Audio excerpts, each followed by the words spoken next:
안부님. 왔어요? 잘 지냈어요? 네, 잘 지냈어요. 뭐 더 이뻐진 것 같아요. 정말요? 가고 나서 도움 많이 받아가지고 꼭 오고 싶었었어요. 그래, 내 대충은 알고 있는데 오늘 무슨 일 때문에 왔어요?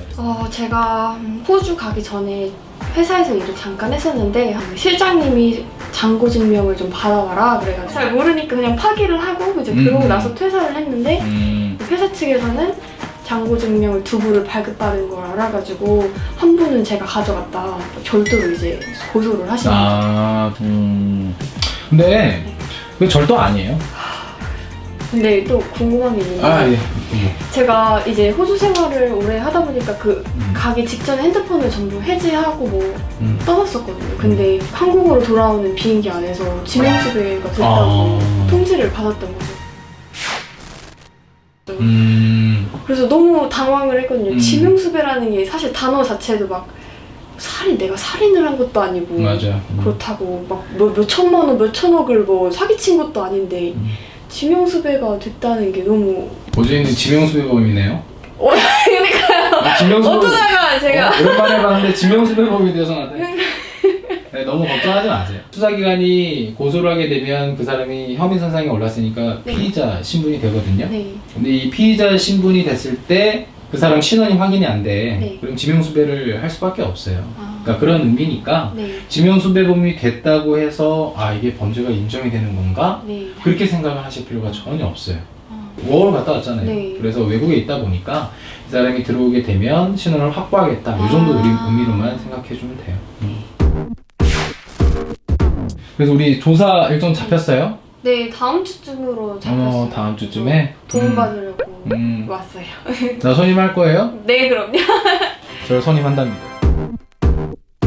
저를 선임하세요. 제가 이거 혐의 없으면 받아드릴게요.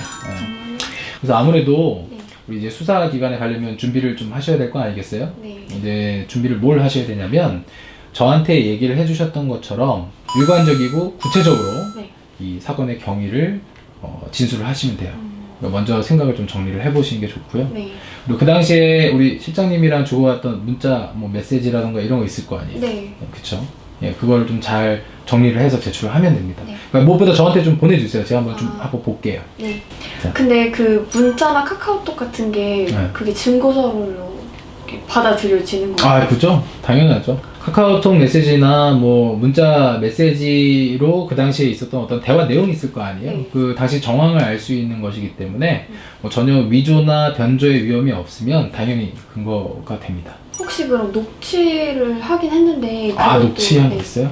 그것도 받아주나요? 그것도 당연히 되죠. 둘이 대화한 거죠? 그쵸. 네, 둘이 대화한 거는 전혀 문제될 게 없어요. 우리 통비법이라 그러는데 전혀 위법 소지도 없고 대화자가 녹음을 한 거니까 그 당시의 경위를 알 수가 있어요. 당연히 도움이 되죠. 그리고 또 생각해 볼 게 지금 저한테 말씀해 주신 게 사실이니까 반드시 대질 조사를 한번 요청해 보는 것도 방법입니다. 대질 조사가 뭐냐면 이 고소인과 내가 같이 진술을 하나의 질문에 대해서 같이 신문을 받는 건데요. 상대방이 어떤 그 당시에 그런 내용들이 있잖아요. 잔고증명서를 좀 발급받아 와라. 그리고 또 실제로 쓴 잔고증명서가 무엇인지 그걸 보게 된다면 하나는 또 쓸모없는 거가 되다 보니까 절도를 하지 않은 중요한 근거가 되겠죠. 근데 만약에 이게 거짓말을 할 수 있는 거잖아요. 저든 상대방이든 그때 정확한 기억이 또 1년 반 전 얘기니까 저는 근데 솔직히 정확히 다 기억을 하는데 맞아요. 일부러 또 거짓말 할 수 있는데 그럴 경우에는 어떻게 되는 거예요? 우리 거짓말 탐지기 조사를 한번 응해 봅시다. 거짓말 탐지기요?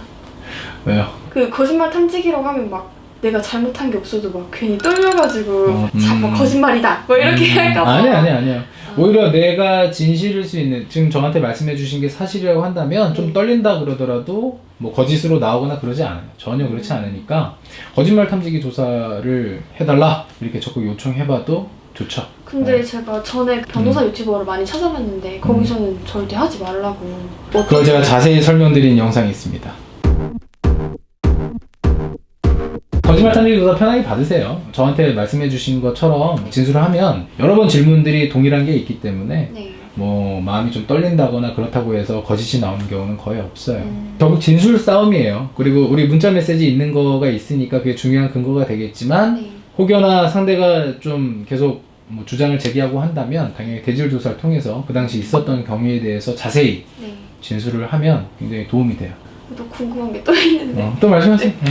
만약에 죄가 없다 이렇게 났을 때 제가 혹시 역으로 고소도 할 수 있는지. 아, 무겁지? 그럼요. 근데 우리 무고죄라고 하는 거는 네. 타인의 형사처벌을 위해서 뭐 공무소, 공공기관의 어떤 공권력을 낭비시켰다 이런 거예요. 그래서 당연히 무고죄도 문제 제기를 할 수는 있어요. 네. 그런데 뭐 이 사안 같은 경우에는 무고죄가 좀 될 수 있을지는 좀 사건을 지켜보면서 네. 좀 알 수가 있어요. 왜 그러냐면 상대방이 주장하는 잔고 증명서 자체가 네. 지금 없어진 건 사실이고 네. 그 없어진 거에 대한 어떤 재물성이라던가 여러 재산상 가치가 있다거나 이런 여러 부분들이 있잖아요. 네. 예, 그런 것들에 대해서는 문제 제기를 할 수 있다 생각을 할 수 있기 때문에 네. 수사기관이 그 부분을 인지를 하지 않으면 뭐 제기를 하지 않을 수도 있죠. 그리고 먼저 무고죄는 우리가 고소한다고들 많이 생각을 하는데 네. 그게 아니고 수사기관이 먼저 인지를 합니다. 우리가 고소하는 거는 이걸 인지해달라라고 하는 걸 촉구하는 의미겠죠. 그래서 무고죄 뭐 당연히 뭐 혐의 없음으로 나게 되면 네. 그 부분은 주장을 한번 적극적으로 해볼 수 있죠. 네.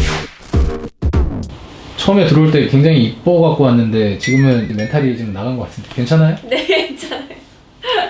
저랑 같이 가요. 저랑 같이 가면 많이 안심이 될 거예요. 조사동속 해드릴게요. 그리고 같이 가면 왜 그러냐면 네. 이제 고소인 주장이 어떤 건지도 정확히 알 수가 있고 네. 또 수사기관이 어떤 걸 쟁점으로 잡는지는 좀 판단하기 좀 어려울 수가 있어요. 그래서 제가 같이 가게 되면 네. 그런 것들을 좀 적시에 판단을 할 수가 있고 네. 물론 그 당시에 뭐 적극적으로 주장을 할 수도 있겠지만 네. 좀 수사는 좀 길게 봐야 되거든요. 네. 그래서 그 흐름마다 적재적소에 그런 것들을 좀 얘기를 해주면 도움이 많이 될 겁니다. 감사합니다. 그 수사기관 일정 전화 오면 저한테도 좀 전화 줘서 네. 일정 조율 좀 하고 네, 그렇게 합시다. 알겠습니다. 불안했었는데 확실히 그래요. 안정이 되네요. 감사합니다. 구독과 좋아요 그리고 알람 설정까지 부탁드립니다.